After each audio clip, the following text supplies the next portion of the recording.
Hello everyone, welcome back to this channel. আজকের এই ভিডিওতে আবারও আমি আপনাদের সাথে শেয়ার করব বেশ কয়েকটা ইংলিশ ওয়ার্ড এবং প্রতিটা ওয়ার্ডের বাংলা অর্থ ও তার সাথে দুটো করে এক্সাম্পলও আমি দেখাবো। So watch the complete video. Now let's start. প্রথম ওয়ার্ডটা হলো এনকারেজ। এনকারেজ এই ওয়ার্ডটার বাংলা অর্থ হলো উৎসাহিত করা বা অনুপ্রাণিত করা। For example, My friend was encouraging me to give a speech. My friend was encouraging me to give a speech. এই সেন্টেন্সটার বাংলা মানে হলো আমার বন্ধু আমাকে একটা স্পিচ দেওয়ার জন্য এনকারেজ করছিল, মানে উৎসাহিত করছিল। আমার ফ্রেন্ড আমাকে একটা স্পিচ দেওয়ার জন্য অনুপ্রাণিত করছিল। Do not encourage him to take the risk. Do not encourage him to take the risk. তাকে রিস্ক নেওয়ার জন্য উৎসাহিত করো না। তাকে রিস্ক নেওয়ার জন্য উৎসাহিত করো না। Do not encourage him to take the risk. Next word, fortunate. Fortunate এই ওয়ার্ডটার বাংলা অর্থ হলো ভাগ্যবান বা ভাগ্যশালী। Example, you are so fortunate. You are so fortunate মানে হলো তুমি অনেক ভাগ্যশালী।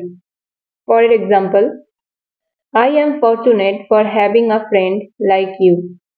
I am fortunate for having a friend like you. I am fortunate for having a friend like you. এই সেন্টেন্সটার মানে হলো তোমার মতো বন্ধু পেয়ে আমি ভাগ্যবান। Next word, provoke. প্রভোক এই ওয়ার্ডটার বাংলা অর্থ হলো কাউকে উস্কানো বা খেপানো বা আপনারা বলতে পারেন পরিচিত করা। ওকে, example, for example, he is trying to provoke the argument. He is trying to provoke the argument মানে হলো সে ঝামেলাটা উস্কে দিতে চাইছে। সে ঝামেলাটা উস্কে দিতে চাইছে। Who is provoking you to do the bad work?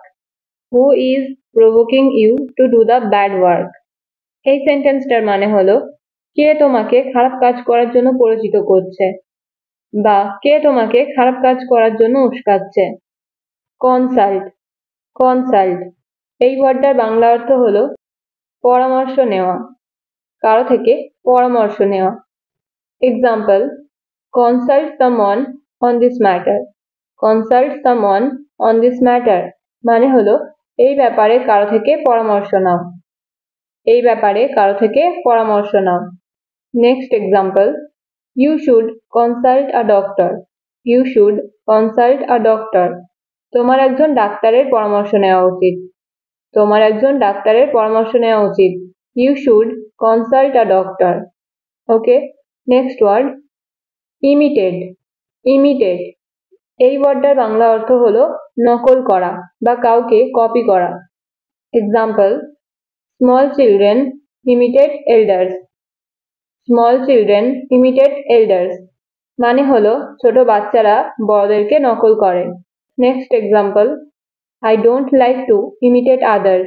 I don't like to imitate others মানে আমি অন্যকে নকল করতে পছন্দ করি না। আমি অন্যকে নকল করতে পছন্দ করি না। I don't like to imitate others. Next word, postpone. Postpone এই ওয়ার্ডটার বাংলা অর্থ হলো স্থগিত করা বা কোনো কিছুর ডেট পিছিয়ে দেওয়া। Example, They postponed their wedding. They postponed their wedding মানে হলো তারা তাদের বিয়েটা পিছিয়ে দিয়েছে। Our board exam has been postponed. Our board exam has been postponed এই সেন্টেন্সটার মানে হলো আমাদের বোর্ড এক্সাম পিছিয়ে দেওয়া হয়েছে বা স্থগিত করা হয়েছে। Next word, injustice. ইনজাস্টিস এর বাংলা অর্থ হয়তো আপনারা সবাই জানেন। এই ওয়ার্ডটার বাংলা অর্থ হলো অন্যায় অথবা অবিচার। অন্যায় অথবা অবিচার। For instance, I think you have done him an injustice. I think you have done him an injustice এই সেন্টেন্সটার অর্থ হলো আমার মনে হয় তুমি তার সাথে অন্যায় করেছো। I think you have done him an injustice. I cannot tolerate injustice. I cannot tolerate injustice মানে হলো আমি অন্যায় সহ্য করতে পারি না। আমি অন্যায় সহ্য করতে পারি না। এই সেন্টেন্সটাতে আরো একটা ওয়ার্ড আপনারা দেখতে পাচ্ছেন, সেটা হচ্ছে টলারেট। টলারেট এই ওয়ার্ডটার বাংলা অর্থ হলো সহ্য করা। ওকে, নেক্সট ওয়ার্ড ইম্পোজ। ইম্পোজ এই ওয়ার্ডটার বাংলা অর্থ হলো কারোর ওপর কোনো কিছু চাপিয়ে দেওয়া। কারোর ওপর কোনো কিছু চাপিয়ে দেওয়া। For instance, don't impose all the work on me. Don't impose all the work on me. আমার ওপর সব কাজ চাপিয়ে দিও না। আমার ওপর সব কাজ চাপিয়ে দিও না। Don't impose all the work on me. You should not impose your opinion on other. You should not impose your opinion on other. এই সেন্টেন্সটার বাংলা অর্থ হলো তোমার ধারণা বা তোমার চিন্তা ভাবনা অন্যের ওপর চাপানো উচিত না। তোমার ধারণা বা তোমার চিন্তা ভাবনাটা অন্যের ওপর চাপানো উচিত না। তো ফ্রেন্ডস, এই ছিল আজকের ভিডিও। আই হোপ আপনাদের ভিডিওটা ভালো লেগেছে। So if you like this video, don't forget to hit the like button and share it with your friends and family. Thank you so much for watching. See you in the next video. Till then, stay happy and keep learning.